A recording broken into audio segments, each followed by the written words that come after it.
Oh shit, folks, here we go. I had to do that so I didn't get copyrighted for using the fucking music this time. Folks, the Buffalo Bills have officially agreed to a trade with the Cleveland Browns to bring Amari Cooper into town for just essentially a third round draft pick and a seventh round draft pick. We're also taking a sixth round draft pick with us along with Cooper. We're going to go over the trade real quick. This is the Old New York Podcast. Welcome back. Follow all the socials here. And holy shit, folks, I can't. What's today? It's the 15th of October. It is 3:15 right now. I got released out of work early. It's from the fucking universe because all of a sudden all these trades are going down. There's a bunch of NFL news, and I got time to sit down and make a podcast. I'm so fucking happy about it. Thank you for coming back. Obviously, follow everything. And what the fuck is going on with October 15th? There's just so much shit going down. Obviously, we start the morning with a Davante Adams trade. Davante Adams gets traded over to the New Jersey Jets. Yeah, we kicked the shit out of them. It was probably the most pitiful football game I've watched in a long fucking time. I couldn't believe how frustrating that was to watch. But we came out with the win, 23-20. There's been a bunch of shit going on in the NFL the past couple weeks. I haven't had time to even breathe. I still got a bunch of clips from the Jags game I got to get out, and there's people asking for them. I have them, I promise. I just got to get them edited. Dude, I got so much shit going on. Work full time. I've been sick as a dog. I'm going to be hacking up during this. I feel like garbage. And all of a sudden, this just perfectly lands in my lap, and I have the opportunity to sit down and make a podcast. But we've received a lot of good wishes and a lot of follows from a bunch of random people, whether I met you at the tailgate or your friend told me or told you about me running around acting like an idiot and you followed. So thank you everybody for following. It really means a lot. Obviously, thanks to everyone in my life who feeds me ideas and keeps me going. My girlfriend Kenzie, shout out you, boo boo. I love you. She's my rock and she holds me down through all the tough shit of getting sick and going to work and living an everyday life and trying to have hobbies, and we got to keep for each other too, and she's just the best two-man in the game. So I love you, babe, and I love everybody who's sticking around and liking and commenting the videos or commenting on the videos. Like, dude, that means so fucking much, and I'm so happy to see some of these clips finally get to fruition. If you're thinking about doing some shit like this, just do it. You're going to fail fucking 1,000 times just getting those clips at the Jags game. That was literally a year in the works to have it all be perfect and have everything work out. And it's finally working out. And it's so nice to reap some benefits in a game where so far I have not reaped any fucking benefits yet. I mean, there's a bunch of episodes out on Spotify. We've been doing this for a while, but now this whole YouTube thing is it's a different game, and there's different corruptions and things that could go wrong, and it's just finally evening out, and it's not like I'm stressed all the time about it anymore, and I just want it to work and be fun and give people fun shit to look at and maintain a good family life and fucking normal life. And it's kind of working out a little bit. I'm really thankful for it. So if you're one of them people who's liking and commenting on all these videos, thank you very much. I appreciate it. Let's get into the news. I want to be quick about this. I mean, we can go over the past couple weeks. There's been some shit shows. The Jags game went perfectly, and then you see the Texans game, and whatever the game was before that. Why am I forgetting what game was before that? I can't remember. Oh, the Ravens. Yeah, that was pretty obnoxious to watch, too. And I had Derrick Henry in fantasy, and he couldn't even score the last touchdown, and he fumbles on the goal line. I've been pissed about it all week, but we came in. We had the second, or tied for second most penalized game in NFL history. The most was 23 penalties for like 200-something yards. We had 22 last night, which is fucking obnoxious. I don't know why. I don't even know. I don't want to talk about it. I have no energy to talk about it. But I do have energy to talk about these trades because clearly the New Jersey Jets needed help. They needed help really bad. They looked very bad. And they brought in Mr. Davante Adams. Davante Adams comes to town on a conditional third-round pick. That's what they sent to the Las Vegas Raiders. Now, mind you, a conditional third-round pick means there's conditions.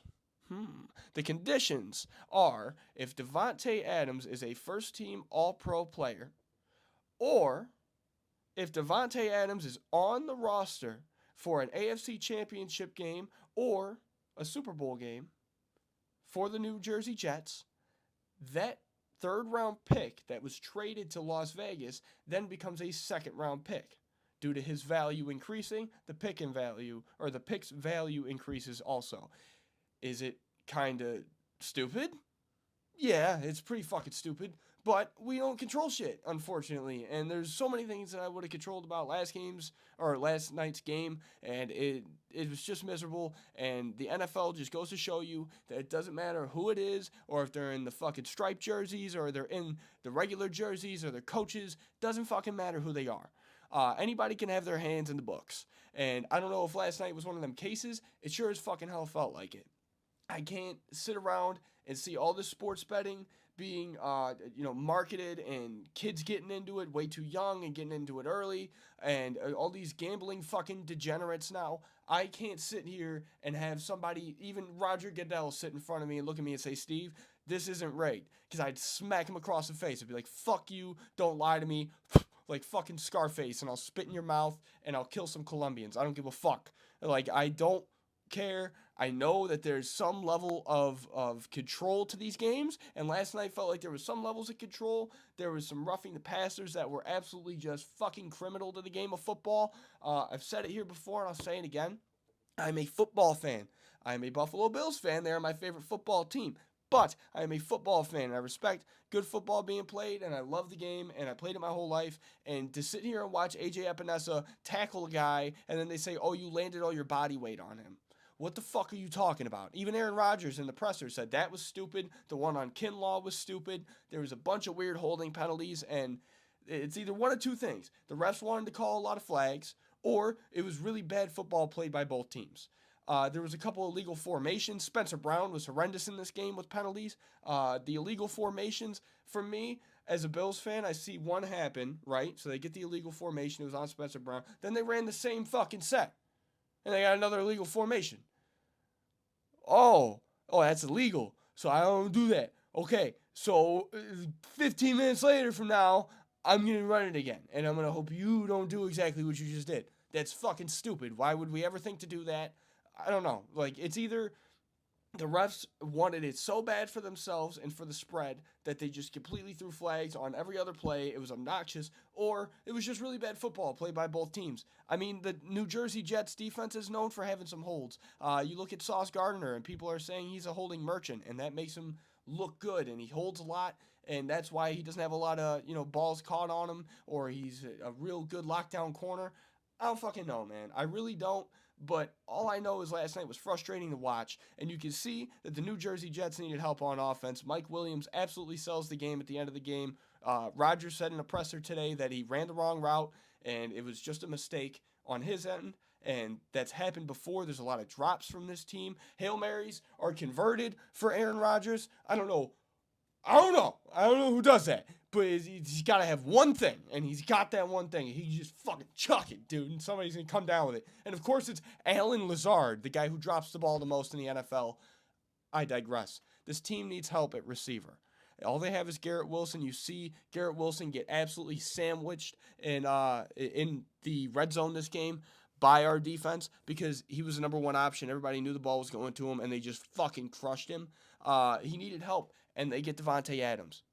Davante Adams, we don't have to go over this. I mean, I would assume that most people watching this are around my age and are of the male gender. Therefore, you grew up with the Aaron Rodgers and Davante Adams connection, and the James Jones and the Donald Drivers and the Randall Cobbs and the Jordy Nelsons. You grew up with this.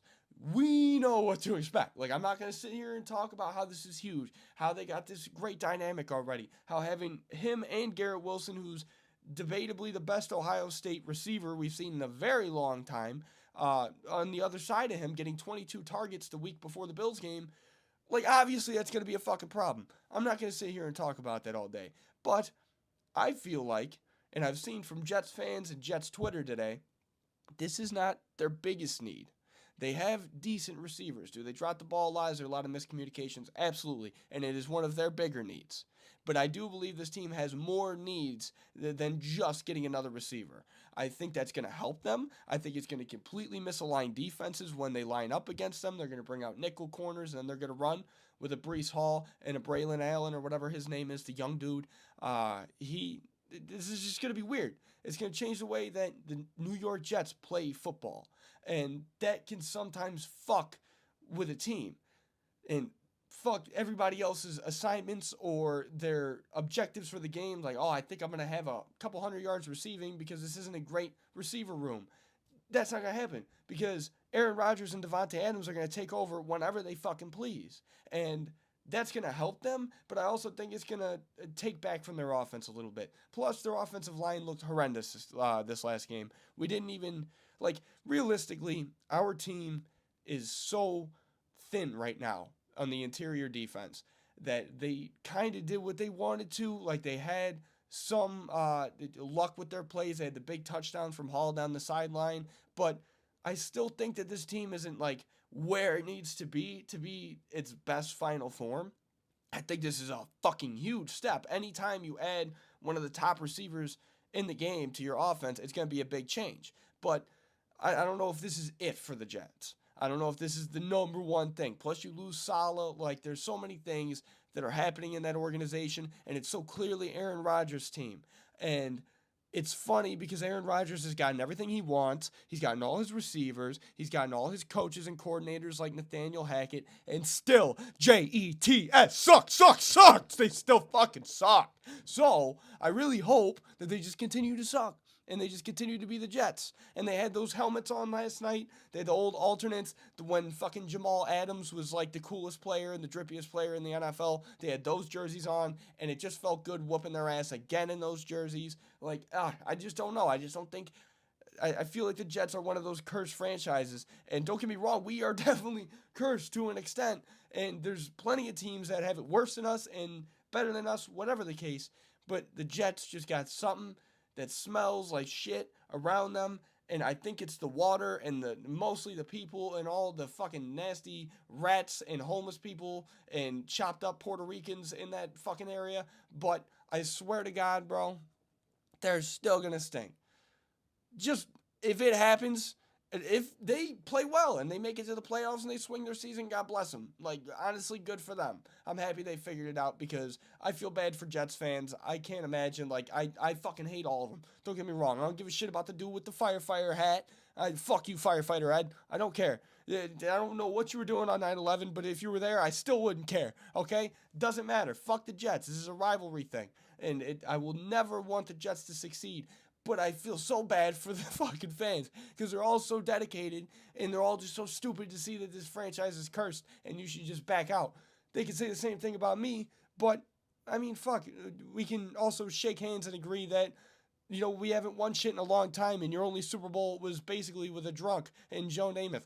Like, we all got our fucking issues, but I still think, respectfully, you guys aren't going to be perfect. I don't think this is the move that gets you the Super Bowl. But I would say on the other end of the spectrum, which is the top of the AFC East, the Buffalo Bills also make a trade for Mr. Amari Cooper. Now, Amari Cooper is a 5-time Pro Bowl receiver for you people who aren't aware. I feel like he's wildly underappreciated in the NFL. And we just got him for, it says here that we're going to be giving them a 7th-round pick. Wait a minute. An exchange. Oh no, for a 3rd-round pick and a 7th-round pick is what we're sending to the Browns, and we're receiving Cooper with a 5th-round or a 6th-round pick in 2025. Not bad. I'm happy with it. Amari Cooper is a dude. I'm sure, just like I said, a lot of you guys, you're going to be men who are fucking my age, and you're just around the time where you watched Aaron Rodgers and these prime football just greats in our time, like a Big Ben Roethlisberger and the old Pittsburgh Steelers with Le'Veon Bell and Antonio Brown and Peyton Manning on the Broncos and Tom Brady. Like, you grew up in this just great era of football, and a young dude that came in that great era of football, exactly the year was 2015, is Amari Cooper. And he's come in, and there was this weird part. Let me get some water here, because I wasn't sure if I was going to say this on here, but I think I'm willing. Okay. When I was a young boy in 2015, however old I was, I had this weird little obsession with the Raiders. Like, they were like my second favorite team, and they were like my playoff team. Like, you know, like anybody who's been a fan of a bad team of any sport understands that when your team sucks and never makes it to the playoffs, you have like playoff teams. You're like, okay, but you know, when it's all said and done and we don't make it because we suck, I'm gonna vote for them because I like them. My playoff team, stupidly, was the Oakland Raiders. I just liked them. I like Derek Carr. I like Khalil Mack out of Buffalo. And I liked Amari Cooper out of college. And Amari Cooper, let me tell you, dude, like, this dude out of Alabama, he's 30 now. Okay, so he's grown. I would like to say he's diplomatic, and he is a number one wide receiver. This dude can run short, medium, long. He can do whatever he's got to do. Amari Cooper is a pristine route runner. Like, when you watch football, there's just times where it's poetic. Like last night when Aaron Rodgers threw that ball, I think it was to Lazard, and it just went directly next to Terrell Bernard, but just barely missed him and just landed in Lazard's hands. That's poetry in motion. That's perfect football.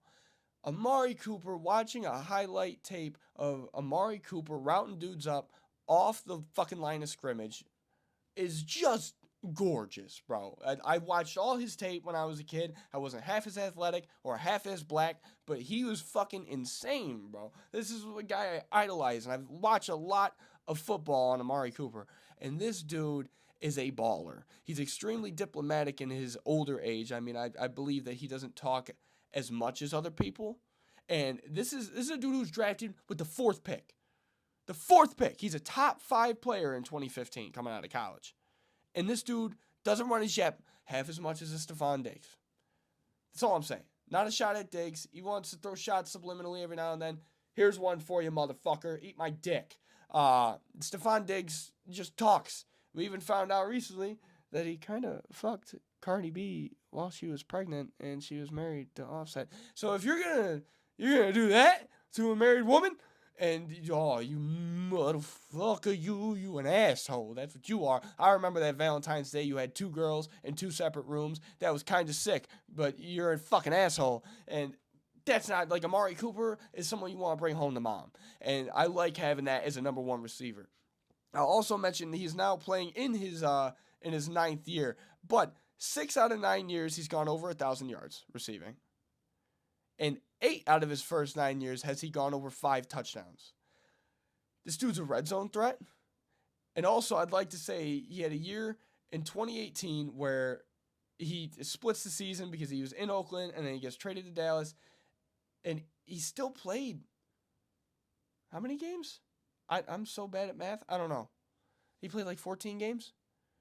This dude doesn't miss games. 2015, 16 games played. Going from 2015 down to 2024, 16 games, 14 games. Splits 2018 and whatever, fucking when he gets traded. 2019, he plays 16 games. 2020, 16 games. 2021, 15. 22, 17. 23, 15. He plays. He's consistent. And he's a very good wide receiver. And I'm not sure if there's many people who are like, oh, obviously, I have no clue who this guy is. I need this random dude on the internet's opinion to let me know if he's good or not. I don't think that of any of you. I think you guys are probably aware that Amari Cooper's a dog. But for you motherfuckers who don't know, Amari Cooper is a freak of fucking nature. He's a big dude now. I think, what's his weight at now? He's 6'1", 211. I thought he was a little bit stockier. He definitely looks muscular and more muscular than 211 pounds. But the dude is a menace in the blocking game. He's a fantastic stock blocker.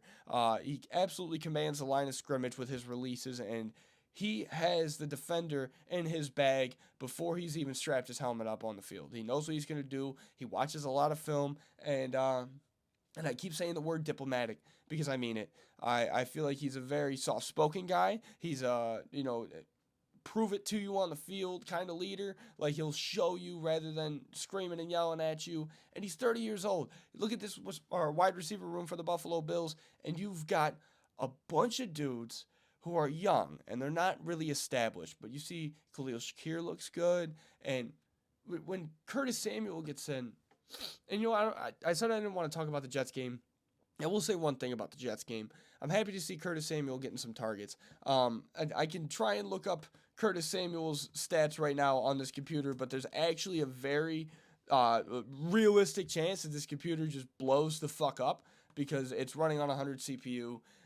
I don't know. If it blows up in my face, I'll have a cool line in the movie like Two-Face. But Curtis Samuel has not had the involvement that everybody was expecting him to have when he got traded here. There was a big fucking flare when he got traded here. It was during a Sabres game. I remember, shout out Joey Hauser. We were at the Sabres game and we're driving back and he gets fucking traded to us. It's just absolutely crazy. We were expecting so much. But now on the year, I mean, he's just not had what we were expecting. I mean, the most targets he's had in a game was last night and last week, and he had 4 targets. And his biggest amount of yards in any game was last night with 44 yards. Like, he has not had involvement throughout the year. He's had just over 10 catches. Like, it's not impressive. And what I'm hoping with the Amari Cooper trade is basically this. I've said this on podcasts on Spotify. I don't know if I said it on YouTube, so I'll say it now. When you take a guy, for example, Von Miller, and you bring it into a team with an Ed Oliver, Daquan Jones, AJ Epinesa, Greg Rousseau, all these young guys, and at times a Boogie Basham and now a Casey Toohill, who are just hungry to get in the backfield and win every single time they line up. You take a guy like Von Miller and have him command one side of the line, which is probably going to command a double team from the offensive line. Now you got 4 defensive linemen, and you've got 5 offensive linemen. 2 offensive linemen are blocking the edge rusher. That means the other 3 guys are all one-on-one. And you don't want to give Greg Rousseau, Ed Oliver, and Daquan Jones all a one-on-one block. That's kind of what I'm seeing with this Amari Cooper trade with the wide receiver room. We've got a bunch of dudes who are not really established, and they're young, and they don't really have a sound spot on this team for what they do, individually. They all handle a bunch of different jobs, and they tried a bunch of different schemes and personnel groups. And you don't really know what you're going to get out of it, whether you're going to get a Hollins and a Coleman on the outside or a Samuel and a Shakir. You just don't know. But now, Amari Cooper is going to be needing to be covered by 2 people. He's going to have a nickel corner work his way immediately to the flat on his side. He's going to have a fucking safety overshadowing him when there's already a corner on him. So you're taking 2 guys on one. That gives more one-on-ones to a Curtis Samuel, a Khalil Shakir, a Matt Collins, a Keon Coleman, a Dalton Kincaid, Dawson Knox, and not to mention, Dalton Kincaid hasn't been a huge factor either. Like, yes, he's getting more targets and he's more involved and he's used as kind of like a decoy.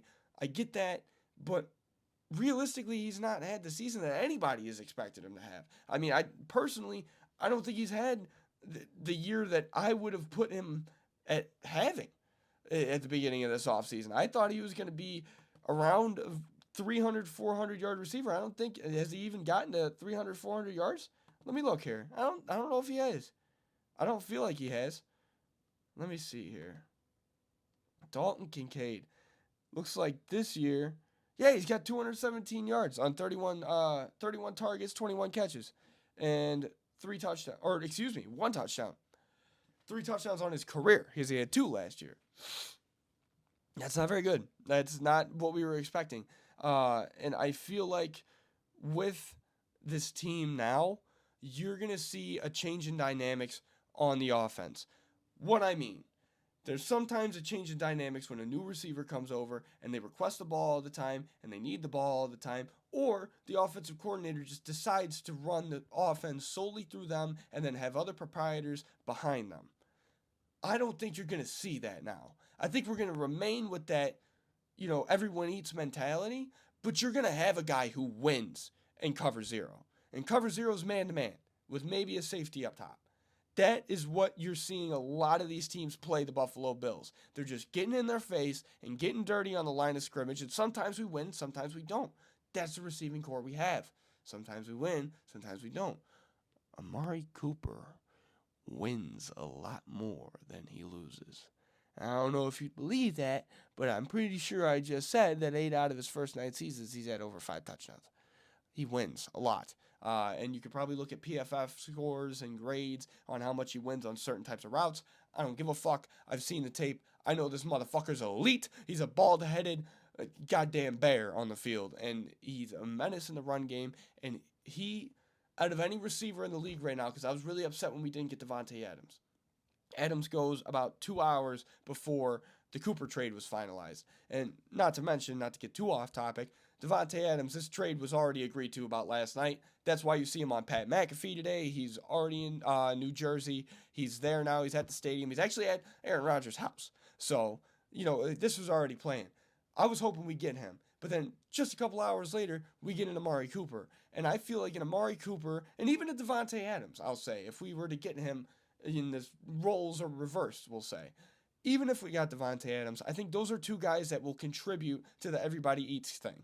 I feel like if you put a Stephon Diggs into everybody eats, he's like, nah, dude, I need another turkey leg. And he's trying to eat a lot more. That's just sometimes not the case. And it's not going to happen like that. It's unfortunate. We'd like to guarantee you things, but we can't guarantee you things, especially with the offense that we're running now. And I love how I talk about, I'm such a, God damn it, I'm such a armchair quarterback, bro. I'm saying we like I'm involved in the team. Jesus, fucking forget it anyways. I feel like Amari Cooper, out of anybody, is going to be able to help the team that I root for a lot. And he's going to be able to fit the mold of what they want as a player. And that, I think, exceeds him being some fantastic football player who just get him the ball and he'll make magic happen. I like a guy who just shuts up, and just like Buffalonians or, people of Pittsburgh, like just these hardworking towns where you see these hardworking football teams, just a guy who shows up with his lunch pail and he just fucking, what are we doing, boys? Are we hammering or are we nailing? I don't know what the fuck we're doing, but I'm here for whatever the fuck you want me to do. And he'll hold the nail or he'll hammer the nail. He'll take his fucking part and he'll deal with every time they smash his fucking fingers. He'll do what needs to be done for the football team. And that's so extremely valuable. And I hope that the people of Buffalo are now realizing how extremely valuable this is. And it will come. Now, seeing that it's now only 3:40, I don't know what's going to happen this week. If he's going to be playing with us this week, or if he has to go through a physical, has to do this, that, the other thing before he's eligible to play. The NFL makes you jump through a million fucking loopholes, unlike Josh Allen's concussion protocol. Hey, I didn't say that. So, I don't know what's going to happen, but I know Amari Cooper's going to be wearing that number 2. And he's going to be the number 1 this time. He was always the number 1. But he's going to be number 1 here, and that's what matters. And that motherfucker is going to be a game changer here. And I'm so excited to see him play football in the Bills uniform. Young me is just so fucking excited about this. I'm jittery about it. This has been one of my favorite players in the league for a long time. I was honestly about to cop a jersey, the 89 jersey from the Raiders, and I haven't done it yet. I need to get on that because, dude, the motherfucker is ill. And wait until you guys see this dude. He's going to beat your team's number 1. Number 1 CB, shaking his fucking boots, I promise you. But, by any means, that's about it. That's really what's going down. Amari Cooper gets traded over. I think there's going to be a fair amount of change. I think there's going to be more balls thrown his way compared to others, but I don't think that the game plan's going to change. You're looking at me coming from Cleveland, a team that is run heavy, and that's kind of what we're getting to. And you see Ray Davis last night absolutely have a game with, I think just under or just over 150 yards total and 70-something on the ground. Shout out Ray Davis, fantastic game. Ty Johnson played great with his touches. And when you get a guy like James Cook who's playing so good, and he's going to have to get paid in a couple of years or next year, whatever the case is, I like seeing a young guy come in on a rookie contract and prove that he's worthy and he's valuable, and he can hold that spot for a week saying James Cook has to be out. It's a huge, thank God. Love to see it, and I love to see Ray Davis. You hear his story about his siblings and being homeless and orphanages, and now he's here and he's balling in the NFL. Just another fantastic success story. And Ray Davis, we salute you. You're a fucking champion, and thank you for doing everything you do for the team. Also, Deion Dawkins beat the shit out of some dudes last night. That's why we got the snowflakes here. But I do just want to talk briefly about the Buffalo Sabres. Last year I did a lot of Sabres talk, and this year I really haven't. To be honest with you, I feel like these Mafia editions are kind of they're oversaturated. Everybody does something like this. There's a million Bills podcasts. Every podcast in Buffalo is about the Bills, and it's kind of oversaturated. So I want to get away from it a little bit. I don't want to do it as much. Obviously, we're doing more content at the games, and I can do stuff about trades and big games and big moments. I will be going to some games this year myself, so I'll be able to talk about those games. But I don't think the weekly Mafia edition thing. I don't like the idea of it. I just think that there's so many people doing it, and I encourage people in Buffalo, even the ones doing the Bills stuff, take your platform and expand it. Have some fun. Try some different things. I like doing the comedic ones. And all the podcasts I did on Spotify, which you should check out, they were all basically just comedic interviews, and I was just talking to my friends. There's a lot of Mafia editions intertwined, but I just feel like it's oversaturated and it gets boring. You watch the games, I watch the games. You ain't got to sit here and listen to my opinion about the games. Just like sometimes I don't want to listen to random people's opinions about the games.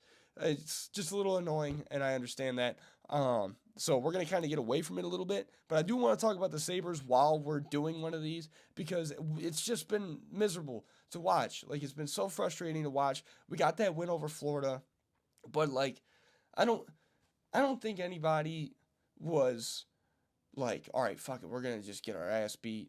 Okay, maybe I'm lying. Maybe most people were like, okay, we're just gonna get our ass beat by the defending Stanley Cup champions. But for some reason, I just had a feeling we were gonna win that game. Just early in the year, tough loss for the Panthers. I mean, it was 5-2. I just saw them losing that game for some reason. It like wasn't a surprise for me. Devin Levi goes and gets a win over the team that drafted him a bunch of years ago. So shout out Devin Levi. He's playing good. And the big news I do want to talk about because we're now what 1-3. It's pretty piss poor right now. But with the Sabres, there was actually a fight at Sabres practice. The Buffalo Sabres captain Rasmus Dahlin hip checked the living shit out of Peyton Krebs, and they began to got up, or they began to got up. That is not English. The two players involved, Rasmus Dahlin and Peyton Krebs, both get up and start throwing bombs at each other, bro. Just beating the living shit out of each other. A lot of Sabres fans were like, well, this is great. That doesn't look good for us. We look like a bunch of fucking idiots. Why are we fighting right now? We're losing games. I think it's great. I love it. I want to see more of it. I want people fighting. I want people getting angry and giving a shit about the game of hockey that they are playing. Right now, with Lindy Ruff at the helm, we are seeing a more physical Sabres team. They actually, I think it was like 25 hits per some time on the ice, like a period. 25 hits or 25 collisions from this team. They're definitely bucking up and grabbing their nuts and hitting a little bit more, which you like to see. But the scoring is not impressive. I mean, right to this point, Alex Tuch is our point leader with 4 points, 2 goals, 2 assists. Next is Tage, and he's got 2 goals, and that's it. Everybody's plus minus is basically negative. Besides, actually, there's a fair amount of positive plus minuses on here. Ryan McLeod, Connor Clifton, Jason Zucker, Peyton Krebs. There's a fair amount of work getting done on this team. I think we're slowly getting back to where we need to be as a hockey team, but I also believe that this team is still very young, still very underdeveloped. We move pieces all the time. We also saw Jeff Skinner get his first goal as an Edmonton Oiler. Moment of silence for Jeff. Moment of silence. I just love Jeff Skinner, and he's gone, and it's really fucking sad. But you see him go, and you expect other guys to step up. Personally, I've been really happy with Henry Yokiharu. He gets the game-winning goal against the Florida Panthers, and I don't know. I just like what I'm seeing out of him play. Jesus, holy fuck, dude! I can't speak today. I like seeing what I'm seeing out of his play recently. I think that Henry Yokiharu is a player who could be a good depth piece for us for a very long time, and I like to see him stay around. I'd also like to see Peterka come back and Zach Benson come back. They should be coming back. Their next game, I'm unaware of when their next game is. It looks like their next game is tomorrow, which will be October 16th. It'll be Wednesday at 7 p.m. At the Pittsburgh Penguins. So Sidney Crosby and the team are going to be going against our Sabres, and I don't know how that's going to go. Realistically, I think that's a Penguins win.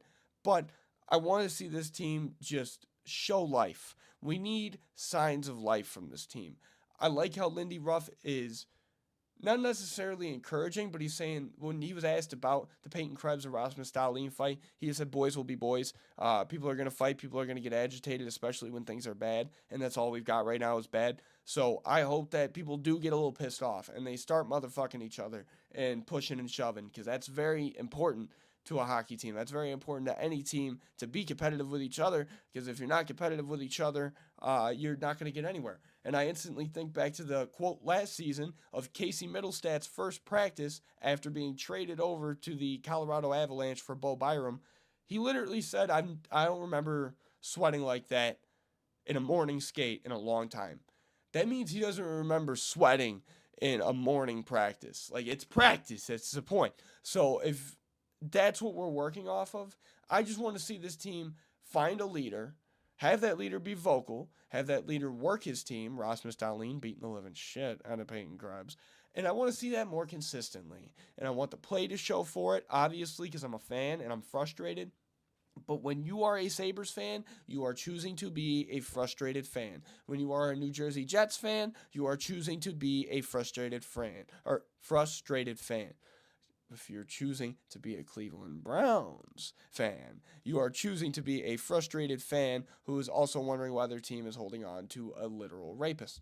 So everybody's got their struggles. We just struggle with the game that we play, which is football and hockey, and especially hockey. And every time I watch the Sabres play, I just can't fucking wait for the Bandits to start back up. We're going to get 3 championships back to back to back. It'll be great. It'll be awesome. There'll be parades and shit. Maybe I'll go down there and interview people. It'd be fucking dope. But the Sabres just need to show that there's a pulse on this team.